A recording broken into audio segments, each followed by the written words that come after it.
Hello, my name is Nick Bright, scholar of East Asian religions. And I'm Proven Paradox, a guy with a lot of questions. And you're listening to Bright on Buddhism, a podcast where we discuss East Asian Buddhism, answering listener-submitted questions from listeners just like you, and introducing concepts of Buddhism that you may or may not be familiar with in a casual, conversational setting. Enjoy. Here, what are those monks over there doing? They carry torches and banners, they chant, walking with their heads low. One carries a large jar, and one in the back is even carrying a pair of shoes? Hermit, they are holding memorial for their late companion. The torches guide the deceased man's spirit. The banners help him know where he is and offer him protection from demons and ghosts. And the shoes, well, the shoes are self-explanatory. Does the spirit of the dead man really need all that help? Does he really need his shoes now that he is but ash and bone? Don't you need yours, though you have feet? Don't you need light, though you have eyes? Don't you need concentration, though you have a mind? I wonder if this fellow might need those things now more than ever. Fair enough. I hope they help him on the start of his new journey. Hermit, look. We've come upon the charnel grounds. Here the newly dead are ritually tended to by the living. Or is it the other way around? Hello, and welcome to Bright on Buddhism. This week's episode, we will be discussing the fundamental beliefs of Buddhism, perspectives on the afterlife, if there is any afterlife in Buddhism, and the textual tradition. We will look at how these fundamental beliefs are related to these perspectives of the afterlife, and how these are organized in the texts. I hope you enjoy. So, let's get right into it. What are the most fundamental beliefs of Buddhism? That's a good question and a difficult question to ask. I would say that in a word, the most fundamental beliefs of Buddhism can be boiled down to the Dharma. We've used that word before, and we've discussed how many different meanings it has and how it can get pretty complicated to figure out which one is at work in context. But in this context, I would say that Dharma refers to a number of absolute truths about the universe and about reality and human life that Buddhists believe that one can come to an understanding of through meditation, practice, and renunciation. These truths include, but are not limited to, the three Dharma seals that we discussed in episode 1. These are emptiness, impermanence, and suffering. Since these are so critically important, I think that it's good to spend a little bit of time here to discuss them, even though we've mentioned them before. So suffering in Buddhism is an English translation of the Sanskrit word dukkha. This word does not just refer to intense sadness or distress or negative feelings. More accurately, it feels like it refers to the absence of satiation. Satiation refers to what the mind would experience if anything was ever permanent and unchanging. And to that end, intense happiness is suffering because it is fleeting, and we can never have enough of it. And intense sadness is the same, because it's the absence of happiness, and it comes when happiness goes. So this is something that's a little bit more nuanced than just negative feelings, or distress, or tense times. Based on what I'm seeing, it feels like a better word might be anxiety rather than suffering, perhaps? I think so, yeah. I think so, because suffering is directly related to its cause, which, according to Buddhism, is desire. And anxiety is related to desire in a lot of ways, in that one is anxious that they will not have what they want, or that they will have what they don't want. And that's a desire for things to be a certain way. And this truth of suffering is just related to the fact that things are not always the way that we want them to be. Yeah. The word suffering brings forth a pretty melodramatic idea and the way I use it, and I'm not sure that dukkha is that dramatic, I guess. I would agree. Yeah, I think suffering is too strong a word for what's going on here. I think it is, yeah. And I think that because this word has been translated into English as suffering, that has led to some of the Western-centric misconceptions that Buddhism is very nihilistic and very fatalist. because one of the English translations of one of the Noble Truths is that everything is suffering. And whenever you don't have any context for that statement, it can really feel like they're saying that everything is always bad all the time. And I don't think that that's what this is saying. No, it isn't. If extreme, intense happiness falls under the word dukkha, then suffering is not the right word we should be using, because there's like intense happiness doesn't work as a possible state of suffering in English, at least. Like, now I'm sitting here thinking that this is almost a mistranslation, because that's not what I think of when I think of suffering. I would agree. And I think that we're going to run into a lot of these types of mistranslations that are not, I wouldn't say that they are all fundamentally incorrect, but I do think that they are misrepresentations on the grounds that they want a one-for-one translation. One word in Sanskrit for one word in English.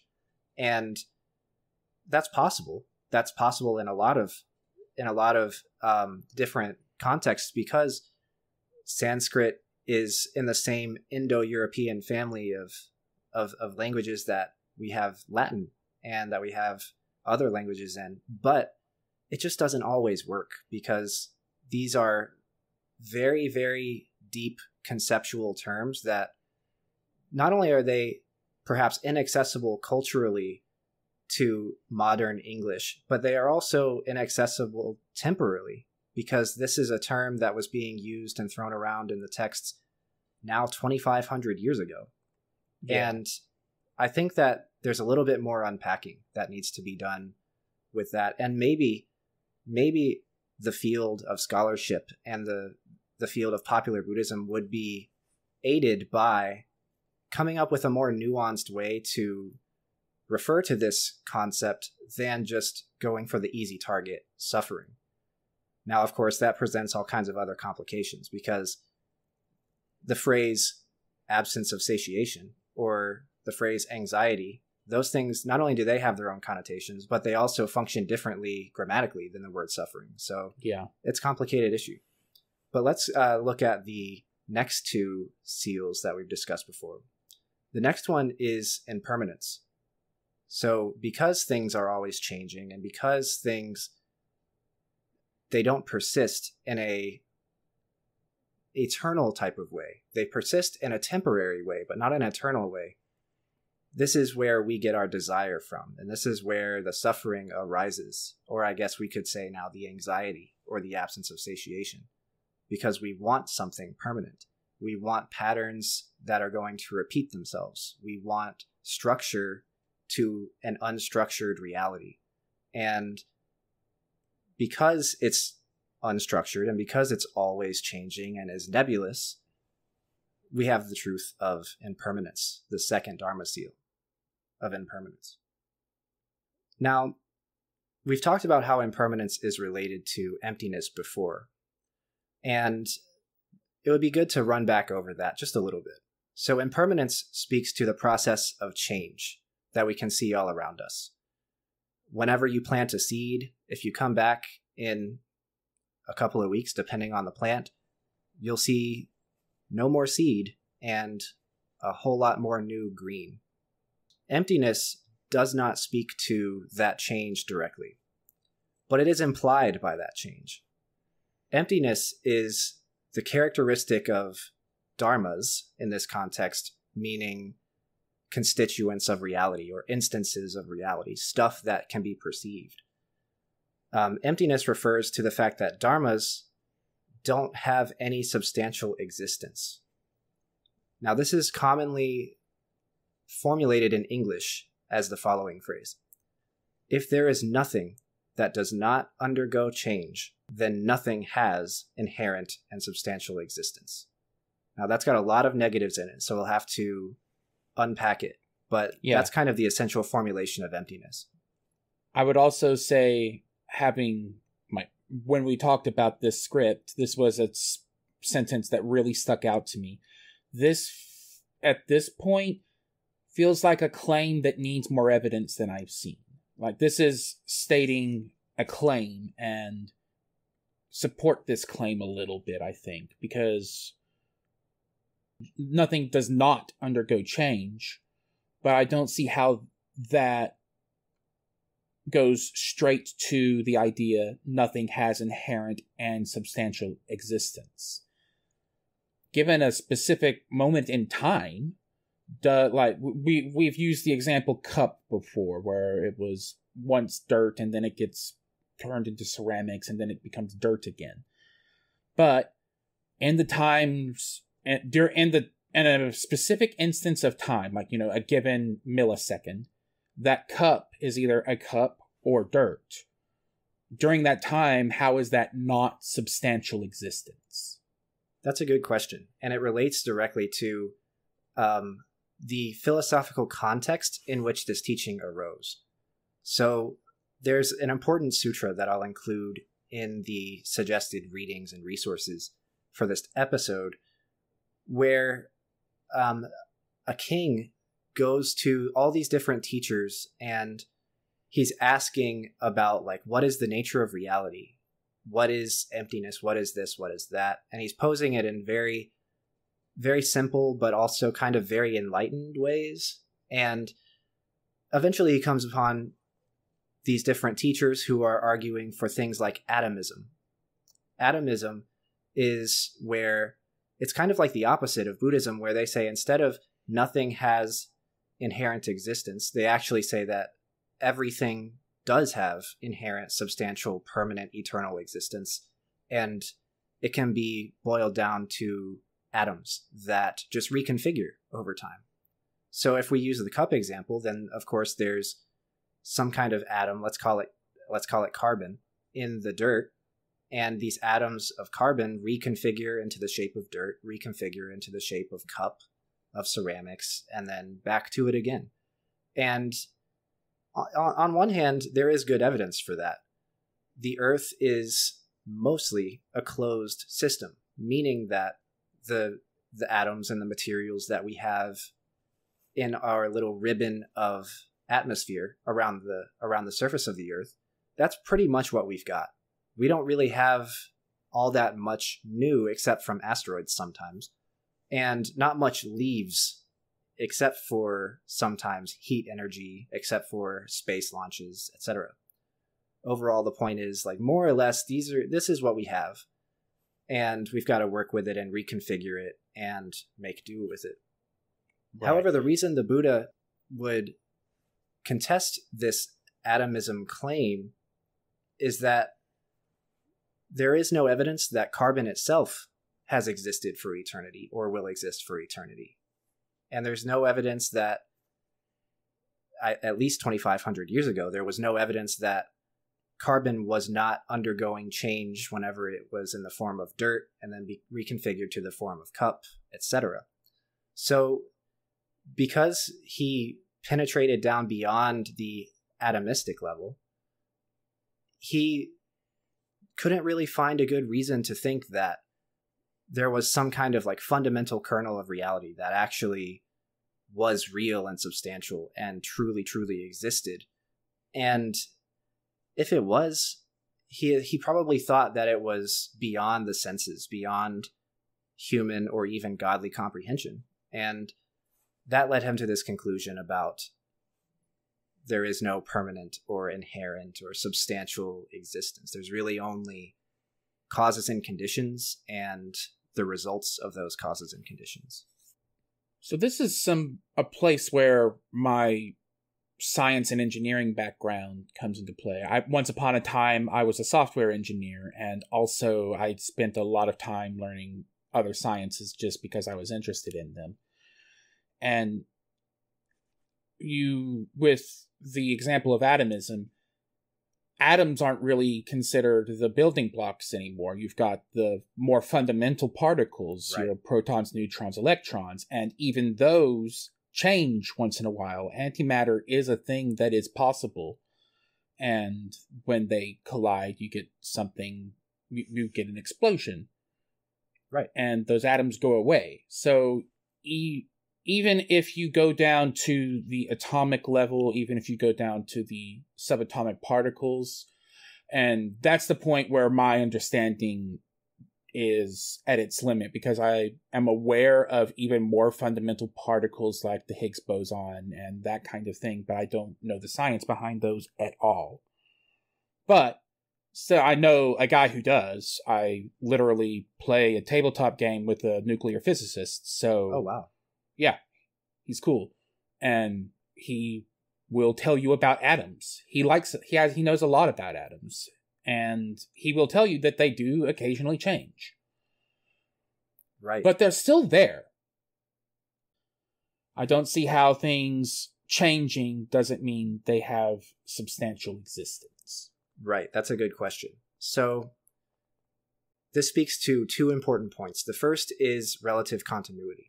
So things changing but still being there is this relative continuity that we can see. So even though the Buddha posits that all things are always changing all the time, he doesn't dismiss the fact that you can get from A to B in some pretty concrete, logical ways.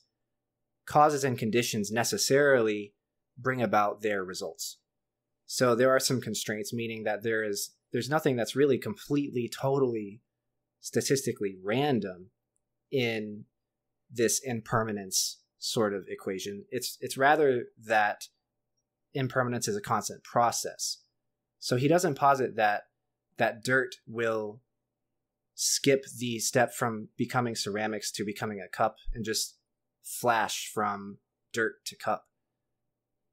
What he posits is that it won't ever just stay dirt. The carbon and the nitrogen will become plants, or it'll be altered and become ceramics and become a cup, or what have you. Even though it changes forms, it's still pretty logically constrained to what it can become, so to speak. Causes and conditions necessarily bring about their respective results. But if you zoom out beyond this dependent origination schema that gives us this relative continuity, you start to see you start to see the world the way that the Buddha saw the world as, okay, even though there is this relative continuity, there's still nothing that really exists in an unchanging manner for all eternity. There's nothing that is substantial enough to not undergo change and reconfiguration. And if it's all undergoing change and reconfiguration, then what is there really that's undergoing all of that change and configuration? Is there really something there? Or rather, is it something that is just perceived? Is it something that is being maybe projected from our minds out into the world? Is it something that is truly, truly, truly eternal, permanent, substantial? Or is it something that arises? One of the postulations of emptiness is that if something arises, then it falls away. And if it arises and falls away, then it is constrained by the truth of emptiness. If it can arise and can fall away, it must just be imaginary in the sense that it is only perceivable by the senses and doesn't exist beyond human perception, beyond samsara, the realm of rebirth, of birth and death, or even beyond our own concept of eternity. So it's really penetrating the deeper levels of what actually is there. So there's this extreme between there is nothing at all, which the Buddha disagrees with, and there's this extreme of everything is. Everything exists. And the Buddha doesn't agree with that either. Rather, he found this middle way where nothing is substantially existent, but we can experience relative continuity. So, to perhaps try to rephrase this sentence, the original sentence is, if there is nothing that does not undergo change, then nothing has inherent and substantial existence. seems like it's kind of saying the same thing twice after you unpack that second clause. It's just saying nothing does not change, therefore nothing does not change. Or am I misunderstanding? No, I think that you've got it. I think that you actually have reached the understanding of emptiness. That's kind of what we want to deliver with this section of the podcast. It's this if-then statement helps it make sense in a Western Eurocentric philosophical tradition, but it really does say the same thing. These three Dharma seals, they're actually really one truth. And it takes a lot of understanding and meditation and reading and studying and thinking to get there. I definitely need more, because being told I was correct there was not what I was expecting. So I am terribly confused. Emptiness is a tough one for sure. I'll meditate on it. Well, so that's a hard one to wrap one's head around, but let's get back. Like, that's something that I think I need to ruminate over, I think. I hope you do, and I hope that our listeners do as well, because that one comes up more, and we'll discuss it more in different contexts and make it make sense more. But it's important because it is probably the most critical teaching, in my opinion, in Mahayana Buddhism. Now, it's still important in other schools of Buddhism as well, but I think that it's extremely critical in East Asian, specifically, Mahayana Buddhism. And it comes up in the literature and the art and a lot of the different artifacts of culture that come up in history in those areas that are related to Buddhism. So one other teaching that is not one of the Dharma seals, but is important to mention because a lot of people think that they're familiar with it. While there are many other teachings that are important, too many for one episode, I would like to call attention to one that's not one of the Dharma seals, but I think it's important because a lot of people are very familiar with it or think they are. It's karma. So they think that it simply means what goes around comes around, and that's partially true, but in Buddhism, it's a lot more complicated than that. We will give a much longer, more in-depth discussion of karma in the future in a different episode. But suffice to say that karma is more than just one individual's actions in their own individual specific lifetime. It's actually shared among all sentient beings, and it goes beyond one individual's life, and it goes beyond the 80 years or so that a human being gets if they're lucky and healthy. It actually spans infinite lifespans, infinite rebirths, and infinite sentient beings across time. We'll get more into it later, but I think that that's an important introduction to what karma is in the context of Buddhism versus what people think they might know about karma from these mistranslations, misrepresentations, and Eurocentric, Western-centric filters on Buddhist philosophy that they might have gotten from these self-help books and these New Agey type of things. So, next question. Does Buddhism have an afterlife? Yes and no. So, most Buddhists believe in a cycle of birth and rebirth. We've talked about the 6 realms of rebirth in Mahayana Buddhism. Sometimes there's 10 instead of 6. And all of these realms are called samsara, which is the Sanskrit word that refers to the realm of suffering or the realm of dependent origination, the realm of karma. It's where we are now. Whenever a Western philosopher says reality, a Buddhist hears samsara. So, quick question. When you say realm of suffering, is this the same word dukkha before that we were saying might be not great word for suffering? It's actually the realm of dukkha and the realm of the opposite of dukkha, which we didn't talk about, which is sukha, or often mistranslated as bliss, or as equanimity, or as satiation. Yeah, I was about to ask about, we said the word satiation several times, and I was thinking that's what would be the opposite of dukkha. Exactly, yeah. So samsara includes that as well, because it's possible to achieve enlightenment. So samsara is not all bad, because samsara is the realm in which sentient beings reach enlightenment, in which they become bodhisattvas and buddhas, in which they do good actions on others and bestow merit and joy and happiness and wisdom on other people. So it's not all bad. But it does refer to this realm of rebirth that we exist in now. Main thing I was looking for there is, like, is this the same word? It is. Because, yeah, that word, that translation requires nuance. Absolutely. It's the realm of dukkha and the realm of sukha. Gotcha. Okay. Well, we're talking a lot about the tenets of Buddhism and the like, but we haven't really talked about where they come from. So does Buddhism have a Bible? It actually doesn't. There is no single book or single collection of texts that Buddhists study. Rather, there's a number of canons containing tens of thousands of sutras and essays and commentaries. Some of you might have heard of the Pali Canon, the Taisho Canon, other canons. I know that Docs has heard of these. Mm-hmm. And different schools of Buddhism emphasize these different canons, and there's a lot of overlap between them.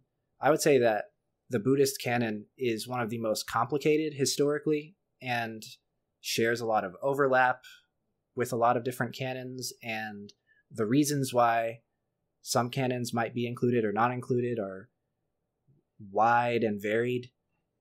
But suffice to say that Buddhism has one of the largest textual traditions of any religion on earth. And what is also important to note is that unlike the Judeo-Christian canon or other canons you might be familiar with, the Buddhist canons, they include texts and essays and commentaries by people other than the Buddha. So the Pali Canon or the Taisho Canon, these don't pretend to be all the word of the Buddha. It's actually words of the Buddha recorded by his disciples, but it's also words of monks, words of scholars, words of patriarchs of different schools of Buddhism. And all of those are included and studied because these patriarchs and these disciples are well respected. In our longer episodes where we read from sutra texts, we will be pulling from these Pali canons and these Taisho canons and other canons. I hope that you enjoyed this episode, and I hope you join us next time where we discuss questions like, what are the moral tenets of Buddhism? Does Buddhism believe in the existence of a soul? And how does this belief about a soul or about morality relate to karma, which we've introduced in this episode? I hope to see you next time. Thank you. My name is Nick Bright, scholar of East Asian religions and the voice of Hearer. And I'm Docs, editor, question asker, and voice of Hermit. And this has been Bright on Buddhism. Thank you for listening. If you like our podcast, or if you have a question you'd like us to discuss, we'd love to hear from you. Please consider leaving a comment or review, subscribing, or joining us on social media.